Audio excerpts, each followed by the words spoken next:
Bueno, amada iglesia que está aquí presente y los que nos escucharán a través de las redes sociales, solo quiero transmitir enseñanzas que Dios me da. Amén. Cuando traigo una enseñanza, téngalo por seguro que me la da el Señor, porque paso horas en su presencia pidiéndole que me muestre lo que debo decir, porque no solamente es este grupo que está presente, es a un grupo que está en las redes también. Entonces, en las redes se predica y hay que tener conocimiento. Aunque hay mucha gente que, gloria sea al Eterno, está despertando, también hay gente que hay que ayudarla a despertar. Amén. Del letargo en el que han estado todo un tiempo. Déjeme decirle que cuando nosotros estamos atentos a la voz de nuestro amado Elohim, vamos a aprender. Amén. En el Shabbat pues están viniendo las hermanas, otros hermanos están viniendo. Bueno, ayer siempre estuvo asistido y gloria a Dios por ellos, por los que están aprendiendo el idioma. Recuerde, siempre hago mi esfuerzo por aprender y por enseñar, pero esas clases las estoy dando en el Shabbat. Los días como hoy, que es día de primicia, las estoy dejando para dar temas más generalizados. Entonces, quiero decirles algo.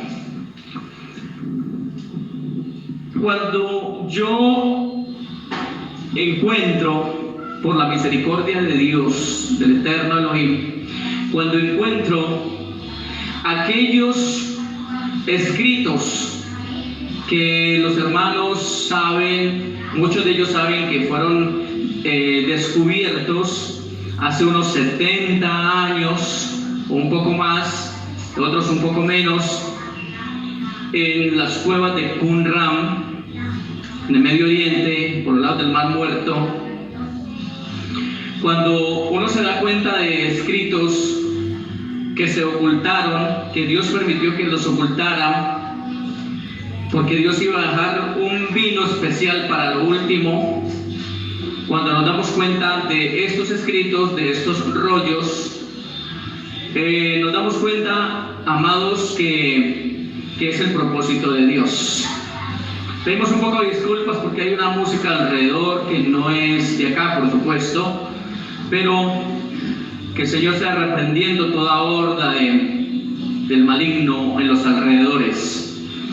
Entonces, el tema es que cuando se encuentran estos escritos y comienzan a desclasificarlos, obviamente, los que comienzan a desclasificar estos escritos son gente que tiene entendimiento. Son gente ¿de dónde? De allá, del pueblo de Dios. Entonces, no son escritos que se encuentran, digamos, en la Patagonia, ni en Alaska, ni en Chile, ni en Colombia. Son escritos que se encontraron ¿dónde? En Israel, directamente en Israel. Entonces, porque por allá por Israel es por donde queda el Mar Muerto, por allá por esas cuevas se encuentran esos escritos. Cuando yo analizo parte de esos escritos, que parte de eso les voy a estar enseñando en el Shabbat, es importante que lo tengan en consideración, porque hay temas que voy a estar enseñando en el Shabbat que son un poco más profundos. Entonces, cuando necesitamos tener conocimiento de Dios, necesitamos comer, amén, y comer buen alimento. Entonces, dentro de los relatos que están los escritos de Abraham y los escritos de Melquisedec, por supuesto que hay unos escritos que el mismo Dios le dice tanto a Melquisedec. ¿Se acuerdan de los tiempos de Sodoma y Gomorra? Por allá, por esos tiempos, ocurrió eso. Eso está en Génesis capítulo 14. Entonces, en esos tiempos, Dios permitió que tanto Abraham como Melquisedec escribieran unos rollos.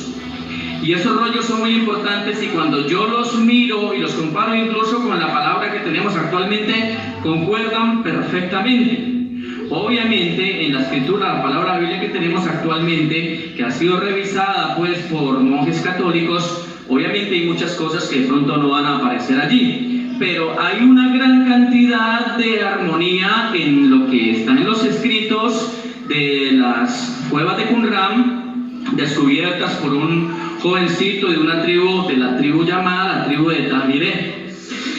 Y esto fue un propósito de Dios, porque el Señor mismo, Yahvé, le dijo a Abraham en los tiempos de Sodoma y Gomorra, imagínense hasta dónde tenemos que remontarnos, hace más de 4000 años, ¿de acuerdo? Y también a Melquisedec, y les dijo, y les dictó esos escritos.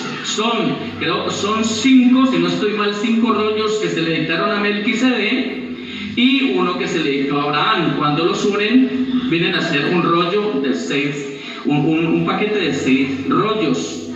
Y en esos rollos, analizándolos minuciosamente, me doy cuenta de que cuando Abraham toma de la llama grande del altar, que esa llama representa a quién, esa gran llama, tratemos de hacerla aquí una gran llama, esa llama representa a Yahvé, ¿de acuerdo? Pueden ir apuntando si quieren, Yahvé, que es el tetragramatón, ¿de acuerdo? Yahvé es el que representa todo lo que es Dios, amén, todo lo que es Elohim. Entonces, dentro de esta gran llama, porque la Biblia dice que ¿quién habitará en las llamas eternas y quién habitará con el fuego consumidor? El que hace la voluntad de Dios, de Elohim. Porque a Dios también, ¿cómo se le llama? ¿Fuego consumidor? ¿Han escuchado que a él se le llama fuego consumidor, cierto? Él es la gran llama del altar. ¿Y quién ministraba en el altar en los tiempos de Abraham? Pues por supuesto Abraham. Abraham era el gran sacerdote en aquellos días. Y después de Abraham pues existían otros pastores. Él tenía muchos pastores, pero estos pastores eran dedicados ¿a qué? Los pastores de Abraham eran dedicados al pastoreo, pero no tanto como ahorita que los pastores pastorean ovejas humanas, sino que eran más dedicados al pastoreo, pero ¿de qué? De reses, de ovejas, de camellos y todo esto. Y resulta que esos pastores que tenía Abraham, pues obviamente ellos eran fieles a Abraham, ellos estaban ahí junto con él en la administración que hacía Abraham. Y todo esto ocurría en aquellos tiempos. Pero en algún momento hubo un problema, que hubo una guerra de 5 reyes contra 4, y fueron tomados prisioneros los de Sodoma y Gomorra. ¿Se acuerdan que eso está escrito en Génesis capítulo 14? Si usted lo estudia, allí está escrito. ¿Y qué pasó? ¿Qué pasó con la ciudad? ¿Qué pasó con los de Sodoma y Gomorra? ¿Y quién estaba dentro de esas ciudades? Estaba Lot y su familia. ¿Y Lot tenía cuántas hijas? Las más recientes, eran 2 hijas que tenía. Y Lot también tenía su esposa. Y resulta que el tema es que estos 5 reyes hicieron guerra contra esos 4 reyes y por supuesto tomaron prisioneras ¿a quiénes? A estos reyes de Sodoma y Gomorra. Entonces resulta que esta noticia le llegó ¿a quién? A Abraham. A Abraham le llegó la noticia ¿de qué? De que habían sido tomados rehenes y de entre ellos estaba su sobrino. ¿Y cómo se llamaba el sobrino de Abraham? Se llamaba Lot. ¿Y qué pasaba con Lot? ¿Abraham amaba mucho a Lot? Sí, ¿por qué Abraham amaba mucho a Lot? Porque Abraham no había tenido hijos. Hasta ese momento Abraham no había tenido hijos. Abraham solo tenía a su esposa, pero ¿por qué Abraham no había tenido hijos? ¿Se acuerda que su esposa era qué? Estéril. Entonces Abraham no había podido tener hijos, por lo tanto él amaba a Lot, su sobrino, como si fuera un hijo. Tanto que cuando Dios le da la orden para que salga, ¿de dónde? Para que salga de Ur de los Caldeos, él decide llevarse a Lot, porque pues obviamente lo quiere, lo ama, porque es su sobrino y lo quiere como un hijo. Entonces, ¿qué pasó de ahí en adelante? Cuando tomados como rehenes, como prisioneros, Lot, sí, su familia. Entonces, ¿qué hace Abraham? Abraham comienza a meditar, bueno, ahora ¿cómo voy a ayudar a mi sobrino? Yo le hago una pregunta y quiero que estemos atentos. Póngale cuidado a esto, hermanos, póngale cuidado a esto, porque esto nos ayuda a entender nuestros orígenes, nuestras raíces, amén. Mire, cuando Abraham se da cuenta de que es secuestrado su sobrino Lot y le llega la noticia, ¿qué cree que hace Abraham? Lo mismo que hubiera hecho usted si se da cuenta que le secuestran a un familiar querido. ¿Qué pasa si le secuestran a usted a un familiar querido? Usted ahí mismo se pone en a ver qué puede hacer, ¿de acuerdo? A ver qué hace. ¿Ustedes no lo harían? ¿Quién lo haría? Usted lo haría. ¿Por qué? Porque es un familiar querido. Entonces, eso mismo hizo Abraham. Pero resulta que Abraham tenía que irse a enfrentar contra 5 reyes que tenían todo un ejército bien armado, y el pobre Abraham solo tenía unos pastores que ellos no eran entrenados ¿en qué? En guerra. Ellos no sabían el dar espadas, ni enfrentarse a cuerpo, nada de eso, porque en ese entonces las guerras eran así, físicas. Entonces resulta que, ¿qué hizo Abraham? Se puso a meditar y a preguntarle a Dios y comenzó como a meditar, y ahora ¿qué voy a hacer? ¿Qué puedo hacer yo para venir a libertar a Lot? ¿Qué hubiera hecho usted? Pues preguntarle al Padre Yahvé, amén.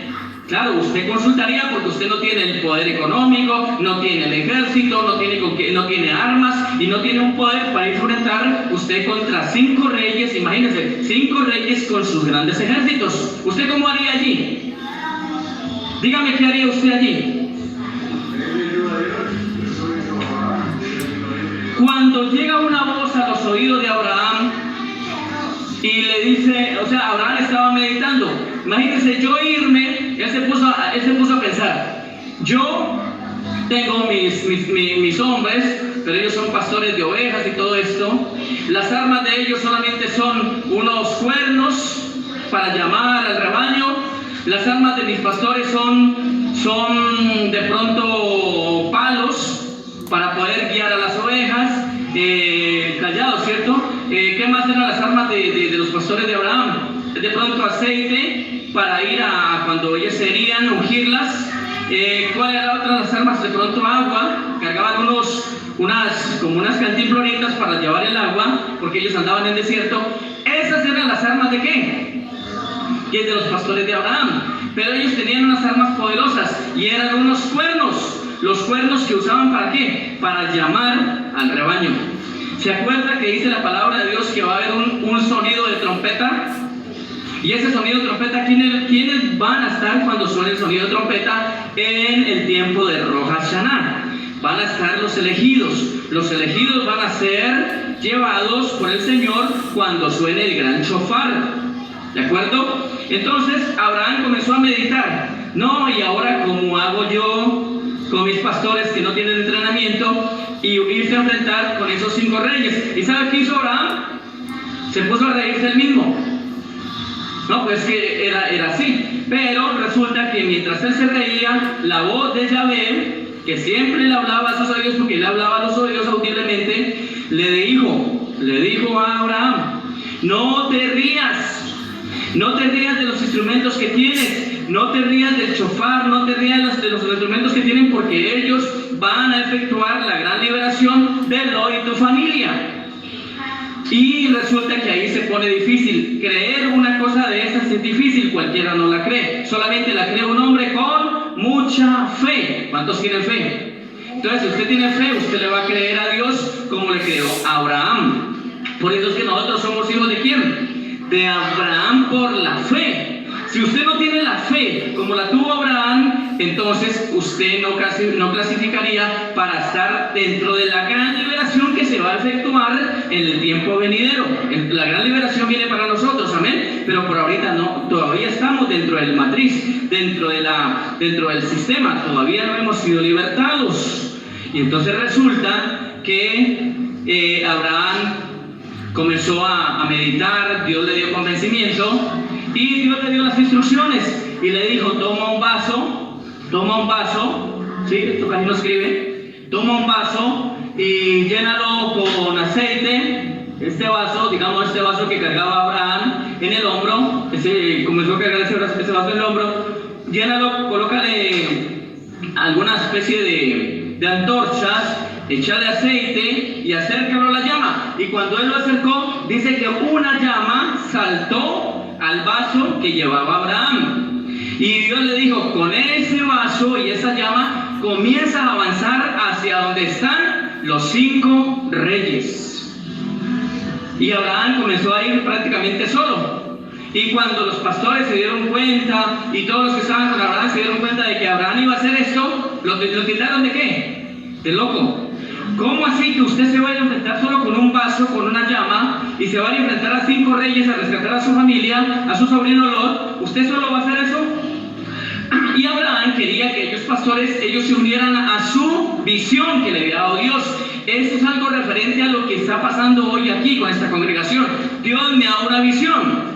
¿De ir a dónde? Efectuar la gran liberación que viene por medio de la llama que se desprendió de la gran llama. ¿Y esa llama cómo se llama? Yeshua. ¿De acuerdo? La llama más pequeña, ¿cómo se llama? Yeshua, que es el Salvador de nuestras almas. ¿Qué es lo que representa Yeshua? Él salvará. Les decía ayer, cuando el Malach, el ángel, llega a Miriam, le dice, el hijo que vas a tener, le colocarás por nombre, ¿cómo? Yeshua, porque él salvará a tu pueblo de sus pecados. Entonces Yeshua lo que significa es, él salvará. ¿De acuerdo? Por eso hay que invocar el nombre de Yeshua. Resulta que entonces esta llama más pequeña es la representación de Yeshua, y Abraham, muy obediente, porque Abraham, un hombre de fe, comenzó a avanzar, pero sus pastores se burlaban, sus pastores lo despreciaban, y él esperaba que alguien, quiero que estén atentos, qué bueno que esto lo aprendan, hermanos, no dejen ir esta enseñanza poco, esta enseñanza usted no la escucha prácticamente en ninguno de los, será muy poco donde escuche esto, porque yo he estado escuchando pastores que siguieron en lo mismo que la prosperidad, que el día de mañana traerá dinero, que traerá poder, o sea, yo he escuchado por ahí lo mismo, hermano. Ni siquiera la cuarentena y todo lo que pasó, ni siquiera estos cambios que hubieron los despertaron, pero gloria a Dios que aquí despertamos, amén. Entonces resulta que Abraham quería que alguien se le uniera a la visión que tenía, pero los pastores los menospreciaron, los que estaban con él los menospreciaron. Él incluso llegó a pensar que la única que lo apoyaría en su visión era su esposa, pero su esposa también lo comenzó a menospreciar. Mire cómo son las cosas. Y resulta que Abraham comenzó a enfrentarse solo a todo ese sistema, y Abraham le creyó a Dios, y él comenzó a avanzar solo a enfrentar a esos 5 reyes. Pero gloria a Dios, por allá llegando ya, como que algunos pastores despertaron y se unieron a la visión de Abraham. El caso, hermano, es que cuando usted lee todo el relato, Dios le entrega la victoria, Yahvé le entrega la victoria a Abraham, y él puede rescatar a su sobrino. Y él puede rescatar, usted lo puede leer, ¿dónde está escrito? En el libro de Génesis. Génesis capítulo ¿qué? Génesis 14. También lo puede comparar con Hebreos capítulo 7 y 8, por allá donde habla de Melquisedec, donde habla de los temas de Abraham. No se los voy a leer ahorita para no hacer esto más largo, pero allí encuentra referencia de lo que le estoy diciendo. ¿Y está escrito dónde? En esa palabra que usted tiene ahí en sus manos. ¿De acuerdo? Entonces, ¿cómo se efectuó esa liberación, hermanas? La liberación de Lot y de su familia, de Abraham y su sobrino y su familia, ¿cómo se efectuó? Se efectuó por medio de la llama que sale de dónde? Del vaso. Conseguir los marcadores. Del vaso que lleva Abraham en sus hombros. ¿Listo? Esta llama un poco más pequeña que representa a Yeshua. ¿Quién es el que nos va a dar liberación al final? Yeshua. O sea, el Padre Yahweh a través de quien nos da libertad, de Yeshua. A través de quien nos da salvación, de Yeshua.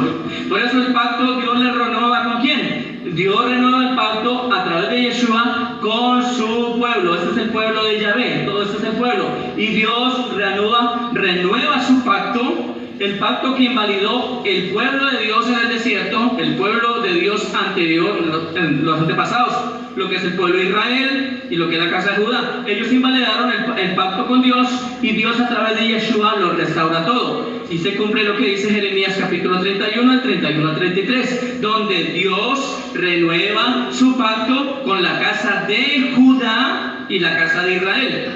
¿Listo? Atentos, porque aquí es donde voy a arrancar.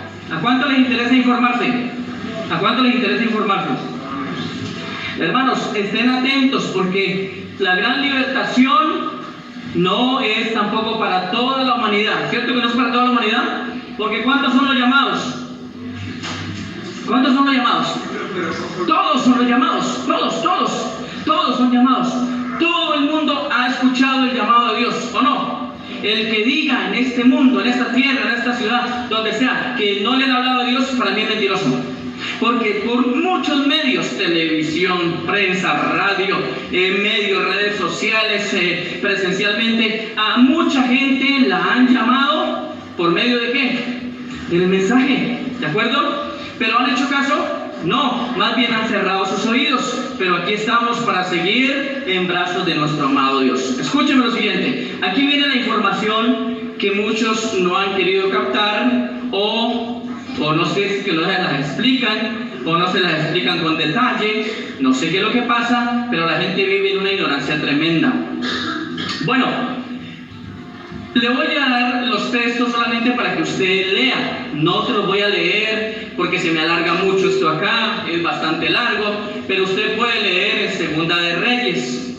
Lea Segunda de Reyes, lea Primera de Reyes, Primera y Segunda de Reyes. Lo que le voy a narrar, pues obviamente está y ocurre con el rey Jeroboam. Acuérdense de ese nombre, Jeroboam.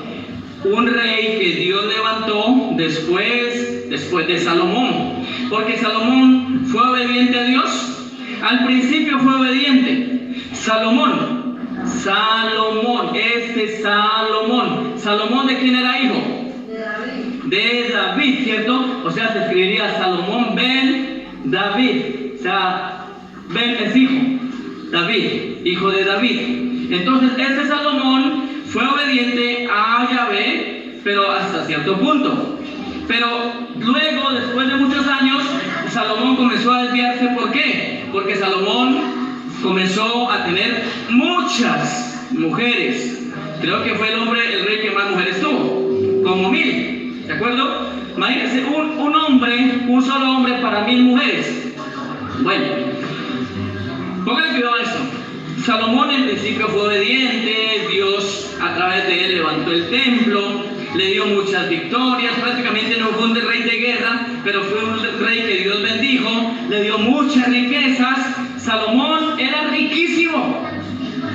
¿Usted sabe por qué Salomón no pidió riquezas? Cuando él habló con Dios y Dios se le revela, ¿sabe por qué Salomón no pidió riquezas? Porque él era muy rico. Su padre David le había dejado muchas riquezas. Aparte de eso, le había dejado muchos preparativos para el templo.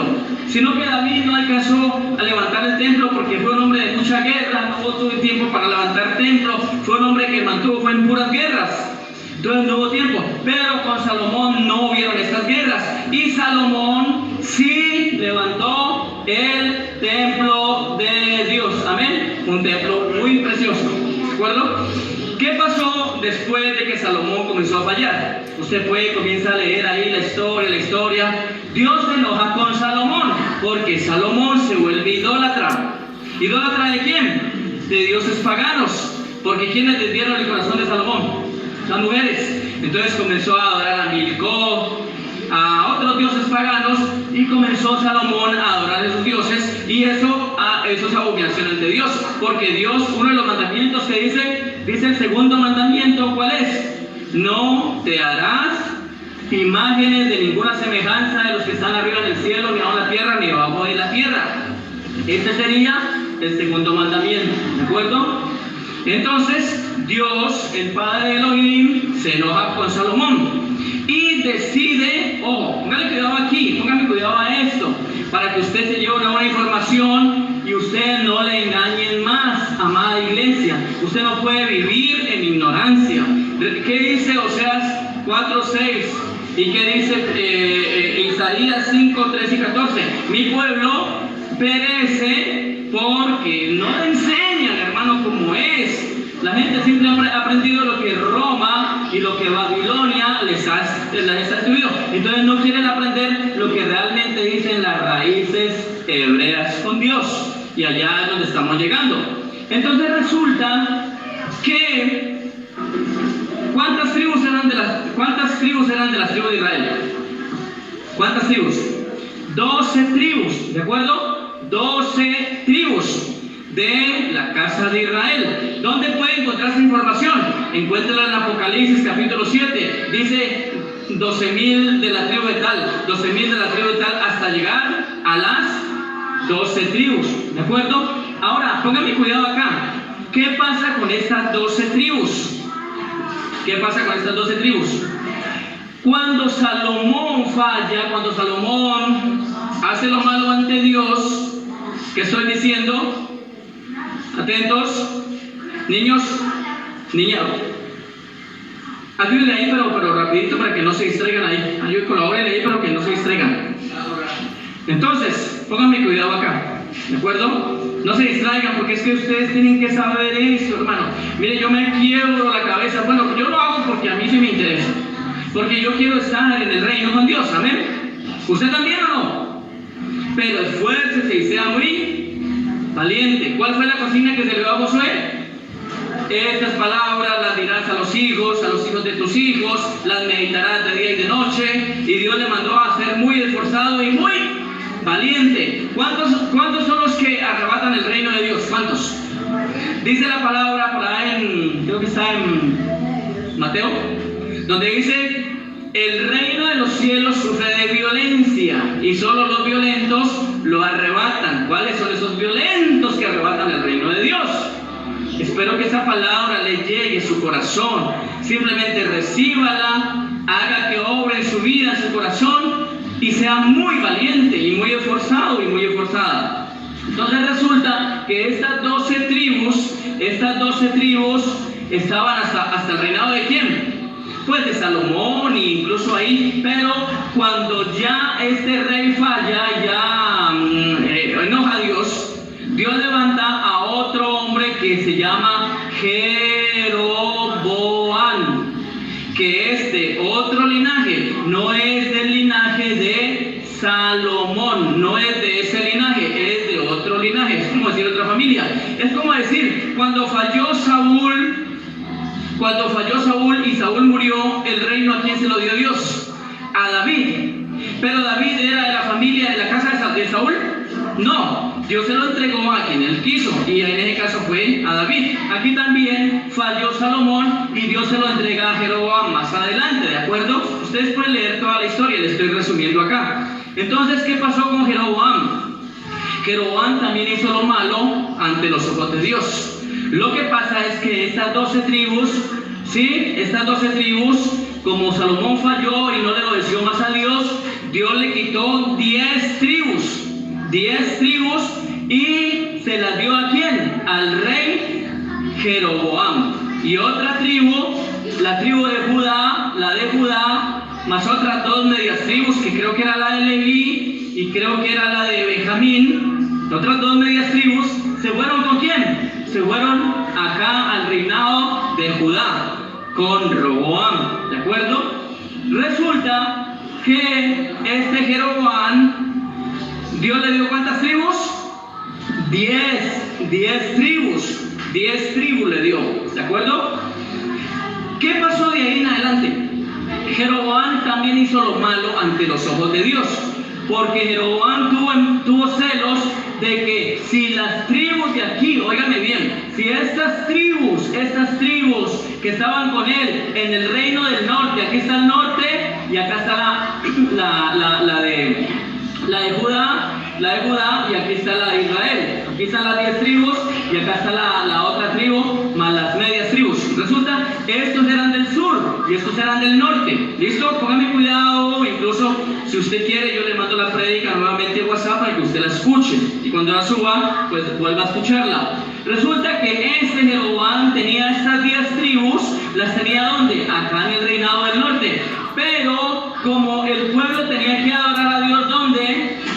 En Jerusalén, Jeroboam dijo: yo no puedo permitir que las tribus se me vayan a adorar a Dios al sur, o sea, a Judá, a Jerusalén. ¿Por qué? Porque estos prácticamente de tanto venir acá se me van a volver y voy a quedar yo sin reinado, y este rey de Judá me va a mandar a matar. El hombre también se la jugó, ni tonto que fuera, pero hizo lo malo. ¿De acuerdo? Hasta ahí vamos comprendiendo. Póngame cuidado a eso. Esto le interesa a usted. Entonces, ¿qué hizo Jeroboam? En el reinado del norte colocó un altar aquí y otro altar aquí. Eso ya es el reinado del norte. Coloca aquí un becerro de oro y otro becerro de oro. Lo mismo que hicieron ¿dónde? Con Moisés. Siempre porque les gusta becerros de oro. Y resulta que Jeroboam le dijo al pueblo de Israel: no tienen que ir a Jerusalén, adoren al Dios que los sacó de Egipto, adórenlo por medio de estos dos becerros, y ahí adoran a Dios. Entonces, ¿qué hizo el pueblo? Bueno, para no ir a Jerusalén, adoremos a Dios a través de los becerros. ¿Eso le agradó a Dios? No. Eso fue un gran problema. Y por causa de eso, aquí quiero llegar, por causa de toda esa rebeldía de Jeroboam, Dios, el eterno Yahvé, ¿qué hizo? Prácticamente vino dispersión. Yo lo estoy resumiendo. ¿Vino dispersión de cuántas? De estas 10 tribus. Estas 10 tribus fueron dispersadas ¿a dónde? A Siria, a Egipto. Y eso pues fue mucho antes del nacimiento de Yeshua en esta tierra. O sea que se dispersaron todas estas tribus. ¿Se dispersaron? Sí. Esas tribus. Entonces, ¿quién quedó en Jerusalén? En Jerusalén, ¿quién quedó? Aunque ellos también fueron exiliados hacia Babilonia. Pero la tribu de Judá volvió, después de 70 años, volvió a Jerusalén. Esa sí volvió. Es como el hijo que se queda en casa. ¿De acuerdo? ¿Cuál fue el hijo que se quedó en casa? ¿Se acuerdan de la historia del hijo pródigo? El mayor se quedó en casa. ¿Se acuerdan de esa historia o no? ¿Y qué hizo el menor? Pidió su herencia, fue y la derrochó. Entonces, resulta que en este caso, las tribus o este hijo de Dios, estos hijos de Dios también se dispersaron, se fueron. Y estos que están en el mundo entero, ¿son quiénes? El pueblo de Israel, mientras que el pueblo de Judá sigue ¿dónde? Allá en el territorio de Israel. Por eso la gente se ha confundido. Dice: no, es que el pueblo de Israel solo es el que está allá. No, allá solamente hay judíos y algunos israelitas que han vuelto. Pero los demás israelitas, que son miles y miles y miles y miles, ¿dónde están? Están en las naciones. Entonces, ¿Israel dónde está? En las naciones. Entonces, ¿Israel es usted? ¿Por qué Israel es usted? Porque usted pertenece a estas tribus que fueron dispersas. ¿Sí me hago entender? Usted es Israel. Por eso cuando Dios nos dice Shema Israel, Adonai Eloheinu, Adonai uno es decir, oye Israel. ¿Cuántos son Israel? ¿Estoy hablando con israelitas o no? Ojo, el Shema es Shema Israel, Adonai Eloheinu, Adonai Echad. Oye Israel, el Señor nuestro Dios, el Señor uno es. Usted lo puede leer en Marcos 12, del 29 al 30, en Deuteronomio 6:4. ¿De acuerdo? Oye Israel. Cuando Dios dice oye Israel, el Shema es para quién? Diga, es para mí. ¿Son hijos de Dios ustedes o no? ¿Cuántos son hijos de Dios, hijas de Dios? ¿Es pueblo de Israel usted? Usted tiene que mentalizarse que usted es ese pueblo que fue dispersado. Pero eso vino generación, y finalmente Dios nos alcanzó, porque Dios dice que Él al final va a traer a todo su pueblo, tanto la casa de Israel como la casa de Judá, donde está eso en Jeremías 31, del 31 al 33, y restablecerá el pacto con la casa de Judá y de Israel. ¿De acuerdo? O sea que Dios restablece el pacto. ¿Es con quién? con nosotros. Amén. Con su pueblo de Israel. Pero quiero decirle algo. Aquí voy a dar otra explicación un poco más detallada para que usted le ponga cuidado al asunto. Póngale cuidado a esto. Ustedes saben que así como Dios tiene su pueblo, también hay un pueblo extranjero que está en medio del pueblo de Dios. Vean, pónganme cuidado. Este pueblo es Israel. Aquí está todo Israel. Aquí está todo Israel. Pero dentro de este Israel también hay unos extranjeros. Dentro de este Israel también hay unos extranjeros. ¿Cierto que sí? Cuando Israel sale de Egipto, cuando Israel salió de Egipto, ¿salieron egipcios con ellos? Sí, claro. También, lea la historia, verá que salió pueblo extranjero con el pueblo de Israel de Egipto. O sea que también venía gente extranjera con el grupo de los israelitas. Pero Dios dijo que los desecharan. No. Este pueblo, que es el pueblo de Israel, todos estos es el pueblo de Israel, y estos extranjeros, todos ellos se unieron y hicieron un solo grupo y salieron con Moisés de Egipto, salieron, atravesaron el Mar Rojo, todo eso lo hicieron, etcétera, etcétera, y este pueblo salió al desierto, pero era el pueblo de Israel, pero iban con ellos extranjeros de la tierra de Egipto. Yo pregunto, ¿nosotros somos pueblo de Israel? ¿Y en medio de nosotros hay extranjeros? ¿Quiénes son los extranjeros? Los que escuchan pero como que no quieren creer. ¿De acuerdo? Israelita, el verdadero israelita, como le dijo Dios a Natanael o Yahshua le dijo, mira, él dijo que Natanael es un verdadero ¿qué? Israelita, porque Dios, el Señor conoce toda la gente. Entonces, cuando el Señor lo mira a usted, ¿qué va a decir? He aquí una verdadera israelita. O sea, ese sería el verdadero, el natural, el que es. ¿De acuerdo? El verdadero israelita. Pero ustedes me dicen que dentro del pueblo de Dios hay extranjeros. Sí, hay extranjeros. Entonces, ¿quién es el verdadero israelita? El que para oreja, el que le interesa estas cosas. Pregunto, ¿a cuánto le interesa eso que estoy diciendo? ¿Amén? ¿Les interesa eso? Entonces, el que le interesa eso es el verdadero israelita. ¿Amén?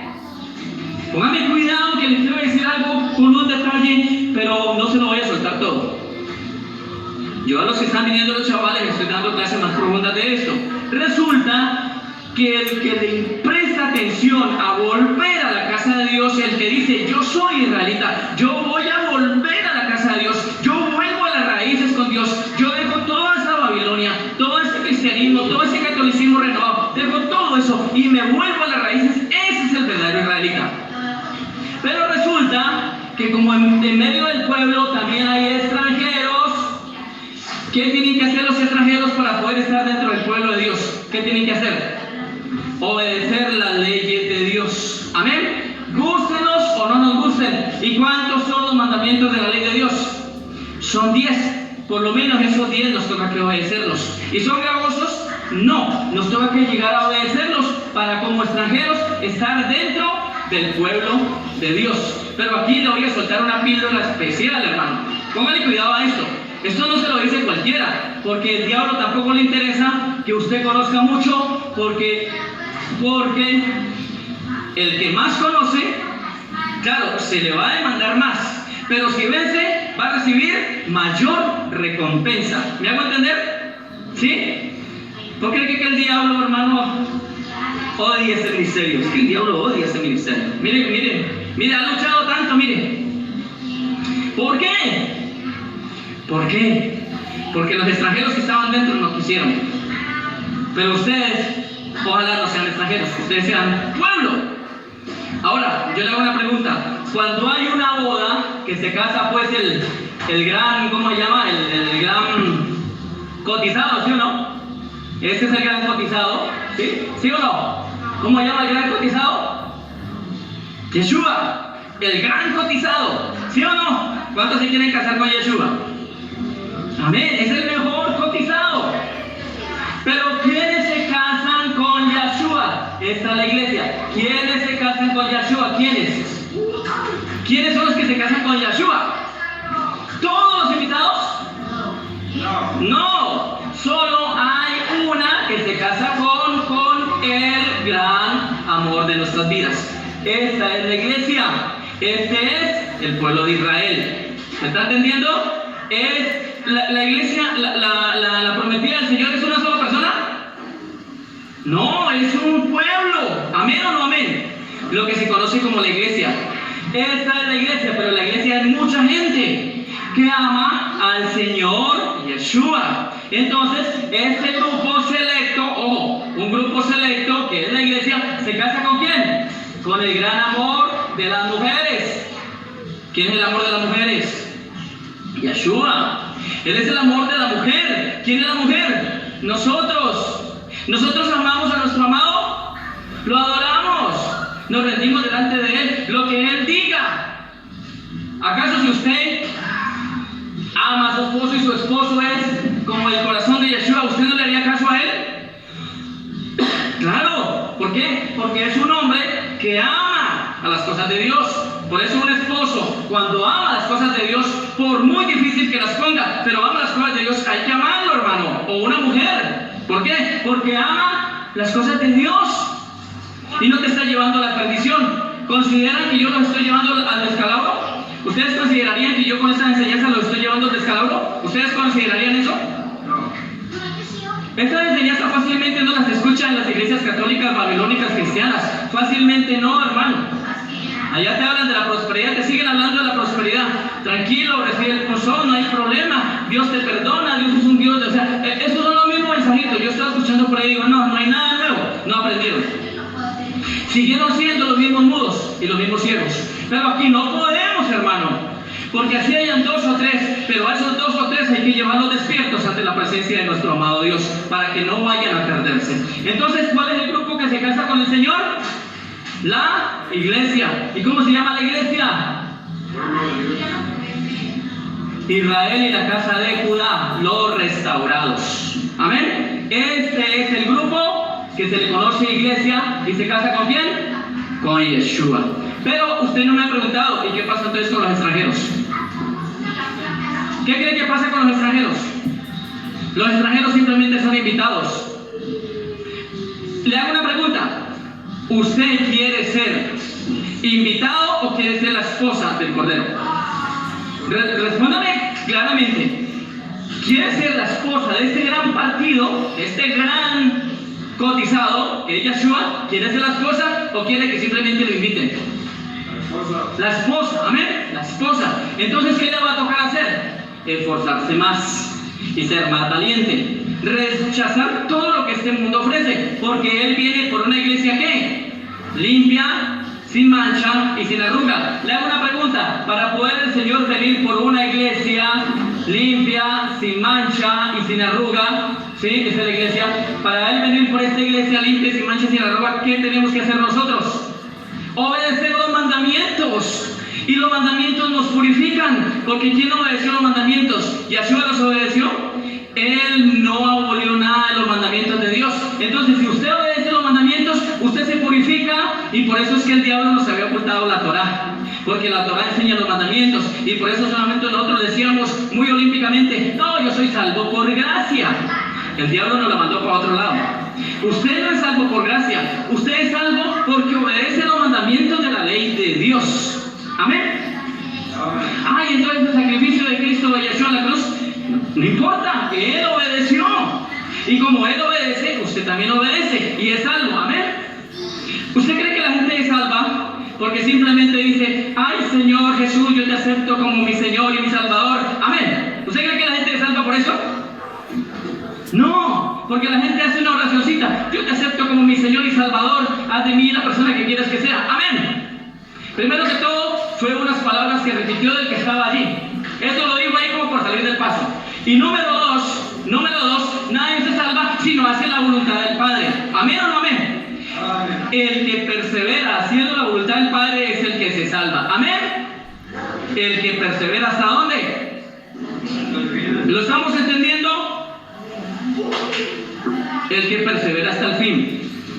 Ahora, hay un grupo, y esto se lo voy a dejar, si vienen los chavales, le voy a explicar algo. Eso no lo puedo soltar así porque usted también tiene que pagar un precio, hermano. Todo no puede ser así. O sea, a usted no le dan una quincena sin ir a trabajar, ¿sí o no? Pregunto, ¿usted va y trabaja 3 días a la quincena y va y recibe toda la quincena, todo el pago? ¿Qué pasa si va y trabaja 3 o 4 días y al finalizar la quincena va y cobra? ¿A cobrar? ¿Qué cree que le dicen? ¿Sabe qué? Tome sus 4 días que trabajó y eso que los quiero pagar y chao. Uno también tiene que pagar un precio, ¿amén? Un precio de obediencia. Dice, no dejando de ¿qué? De congregarnos. Y sobre todo, ¿dónde es que nos vamos a congregar? Donde hay palabra viva, donde nos llevan verdad a la revelación y a la salvación. ¿De acuerdo? Resulta que los extranjeros, para poder estar dentro del pueblo de Dios y también entrar al reino, entrar a la salvación, deben de obedecer los mandamientos. Sencillo, dígale a los extranjeros, comiencen a obedecer los mandamientos de la ley de Dios. Ah, ¿que dónde está eso? Ah, pues cítele. Está en Éxodo, ¿Éxodo qué? Éxodo 20 y en Deuteronomio, eso es Shemot 20 y Devarim, Deuteronomio capítulo 5. Ahí están los mandamientos. Y hagan lo que hizo Yeshua. ¿Quieren saber qué hizo Yeshua? Pues lea las cartas de lo que se conoce como los evangelios de Yeshua. Haga como él hizo. Él obedeció y listo. ¿De acuerdo? Pero no se salva la gente simplemente porque dice, yo te acepto, Señor Jesús. No, por eso no se salva. Tiene que hacer la voluntad que hizo el mismo Señor Yeshua. Amén. Y la voluntad del Padre. Amén. ¿Estamos de acuerdo? Ahora, listo. ¿Hasta ahí hemos entendido o no? Voy a borrar eso. Póngame cuidado a lo que le voy a decir aquí. Solamente se lo dejo como entradita para que usted comience a analizar su condición y le pregunte a Dios, ¿será que voy a entrar? ¿Será que si soy pueblo de Israel? ¿Será que soy extranjero que me vas a aceptar simplemente? ¿O será que yo sí soy la prometida de mi Señor Yeshua? Así que yo no sé si decirles esto porque, bueno, se lo voy a decir así por encimita. Pero si usted viene a las clases de Shabbat, se lo voy a decir más. ¿Por qué? Más abiertamente. Porque el Señor hablaba por parábolas a los de afuera. Pero los que estaban dentro les hablaba más clarito. ¿De acuerdo? Solamente le voy a decir, el pueblo de Israel es este. Este es el pueblo de Israel. Aquí está todo el pueblo de Israel, dentro aquí. Este es el pueblo de Israel. Que Dios lo va a unir con el pueblo de Judá, con la casa de Judá. ¿Y va a ser cuántos pueblos? 1. Porque el olivo natural siempre quedó en pie. El olivo silvestre fue echado a las naciones, pero Dios luego llega y une al olivo silvestre, lo une al mismo palo y vienen a ser ¿cuántos palos? Un solo árbol. Y eso es lo que se llama el pueblo de Israel y el pueblo de Judá. Vienen a ser un solo pueblo. ¿Se acuerdan de los 2 testigos, los 2 candeleros y los 2 olivos? ¿Dónde? En Apocalipsis capítulo 11. Léase Apocalipsis capítulo 11. ¿De acuerdo? Allí habla de los 2 candeleros, los 2 olivos.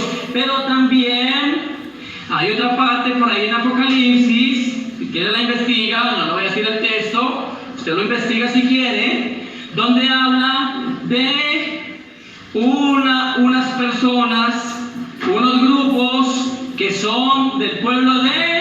¿Cuál fue el pueblo disperso? ¿Cuál fue el pueblo disperso?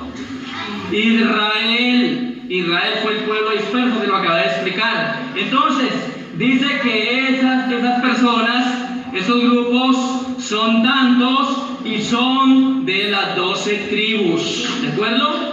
¿Qué pasa con ese grupo de las 12 tribus? No se lo digo clarito para que no van a tildar acá de sectario. Porque ya cuando dije que habíamos que obedecer el sábado, dijéramos que éramos adventistas. Nada tiene que ver con eso. Y si les digo eso, van a decir que somos de otra secta, ¿de acuerdo? Y eso que no les he hablado de lo que pasó con el ladrón que murió en la cruz, que tiene promesa en el paraíso, que es otra cosa que el Vaticano no nos dijo claramente. Y hay muchas otras cosas. Lo que pasa es que no la puedo soltar así, porque ahí mismo, si me han dicho que soy adventista, si me han dicho que soy sectario, si me han dicho que, por ahí alguien me estaba escribiendo que yo me he inventado una doctrina nueva. El diablo no le gusta que esto se sepa. ¿Y sabe qué dice el diablo? que yo me estoy inventando una doctrina nueva. ¿Yo de a dónde, hermano? ¿De a dónde me voy a inventar una doctrina nueva? ¿Yo de a dónde? No lo hizo ni el mismo Yeshua, no lo hizo ni el mismo Hijo de Dios, hermano Walter, no lo hizo ni el mismo Hijo de Dios. Ahora, ¿yo de a dónde, hermano? Sectas, esas sectas que se han salido por ahí del cristianismo católico renovado, esas son sectas que llevaron a mucha gente al error, y por eso la gente está tan confundida. Lo que estamos haciendo ahorita, gracias a la presencia del Ruach Hakodes de Dios, es volviendo a encaminarnos al verdadero camino. ¿Y quién es el camino? La verdad y la vida, Yeshua. Por eso él dice en Jeremías, ¿no? 6:16, paraos en las sendas antiguas, preguntad cuál es el buen camino y andad por él. ¿Cuál cree que es el buen camino? Dígame, ¿cuál cree que es el buen camino? Yeshua. Él es el buen camino. Amén. ¿Y quién es Yeshua? Es el Hijo de Dios, el Hijo de Yahvé. Amén. El Hijo de Elohim. Él dijo: yo soy el camino, la verdad y la vida, y nadie va o viene al Padre si no es por mí. Y yo de dónde me voy a inventar una secta. ¿De a dónde? No, yo estoy volviendo a casa. Amén. Estoy volviendo a hacer lo que Dios quiere que sea, su casa, y esta vez no casa rebelde, porque la casa rebelde de Dios es la que dice Ezequiel 2:7. Ve y diles, así dice el Señor, ve y diles, escuchen o dejen de escuchar, pero si no escuchan es porque son casa rebelde, y nosotros no somos casa rebelde. Amén. Somos gente que nos sujetamos a la presencia y a la palabra de nuestro amado Elohim. Amén. Denle un aplauso al Señor si lo que